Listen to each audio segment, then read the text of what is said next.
Hi, and welcome to Diamond Water's Project Retro, where we reflect on our recent project with OptiEye. Through our journey mapping, we will visualize and reflect on the overall project to identify key decisions and mistakes. We will propose future improvements to our processes and systems by better applying our design principles. We admit that we are not perfect and hope that our recommendations can mold us into wiser, more thoughtful designers so that we can continue our mission to design and make a better difference. To begin with, our project team appeared to be over-resourced with interns, resulting in imbalanced levels of professional experience and expertise. Tim's reasoning suggests that this key decision was made to prioritise project budget over experience, knowledge, and quality of work.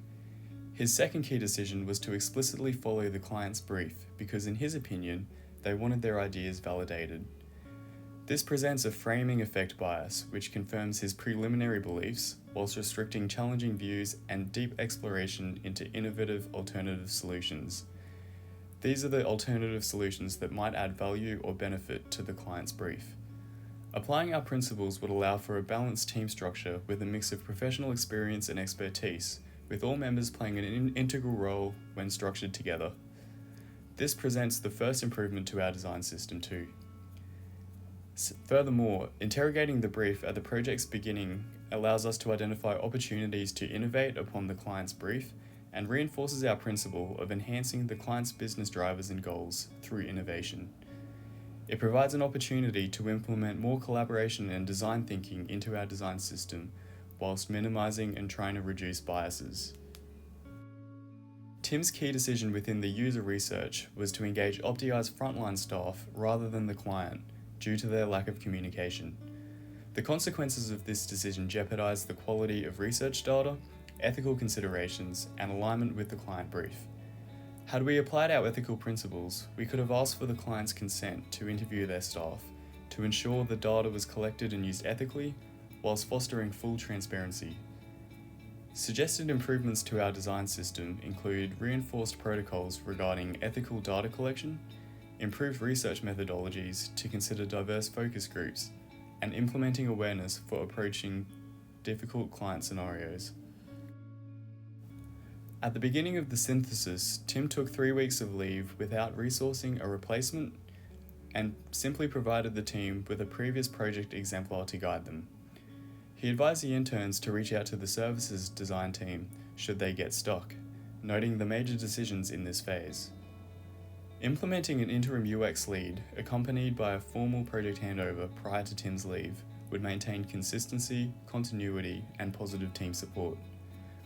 This strengthens the alignment to our principle of team structure and suggests improvements to our design system to ensure adequate measures of relieving staff and supporting teams. Additionally, providing the team with an unrelated earlier project to follow and manipulate deflects our principle of designing contextually for each individual project. Similarly to the scenario analysed in the desktop research, this approach restricts innovation and the opportunity to respond to the unique context of OptiEye. Prior to his departure, Tim advised the team to carry out the ideation phase without the client, who was still proving difficult to contact. It is unclear if this phase was carried out, but we can assume that the client was not involved. Upon Tim's return, it was found that all client communications were sent through email as opposed to their preferred project management tool. This prevented opportunities for quick and clear client communications, exacerbating the barrier between our actions and principles of fostering full transparency and alignment to our clients. Excluding the clients from this phase provides an opportunity to strengthen our co-design approach to ensure that they are at the forefront of the design process through all project phases. The key decisions indicate that our practice should adhere to the client's communication tools and systems to streamline our thought processes and workflows. When it came to creating and testing the prototype, the team received praise from the client, but were advised that OptiEye's new branding was yet to be finalised. The first key decision was to progress to high-fidelity wireframes using the old branding, as it would only require font changes according to the client. The second decision was to progress to the final design presentation without further input from the client around the new brand guidelines. Our atomic principles were successfully applied to this scenario by providing the flexibility to revise the fonts. However, progressing to the final design without further client input increased the risk of misalignment and deflects our principles of enhancing client business drivers and goals and designing contextually. Here, we had an opportunity to seek the client's brand guidelines, implement them into our component library, and receive a formal client sign-off before progressing to the next stage. Without an experienced lead to drive the presentation, the interns were unable to answer questions, defend their decisions, or provide clarity. It was advised that the design was incompatible with the new branding and existing back-end technology, as outlined in the project charter. The clients found that the colours were also not appropriate for certain user groups. A stronger application of our principles would reinforce the intentional use of colour, inclusive and accessible considerations, and functionality supported by aesthetics.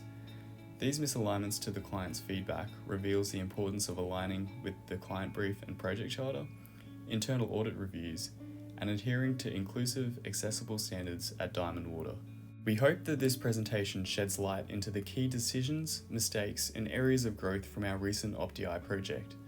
Applying our design principles presents a fantastic opportunity to improve our processes and systems so that we can improve, develop, and continue to make a better difference